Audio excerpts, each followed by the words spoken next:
If you want to block someone on iCloud, you can follow these simple steps to ensure your privacy and control over your contacts. Here's how to do it. Step 1. Open Settings. Go to your device's home screen and tap on the Settings app.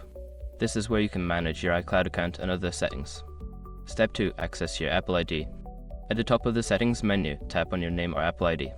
This will take you to your account settings where you can manage your iCloud features. Step 3. Go to iCloud Settings. Scroll down and select iCloud. Here, you will find various options related to your iCloud account, including contacts and sharing settings. Step 4. Manage Contacts. Tap on Contacts to see a list of contacts. Find the person you want to block and select their name to view the contact details. Step 5. Block the contact. Scroll down to find the option to block the contact. Tap on Block this caller or similar option to prevent them from contacting you through iCloud services.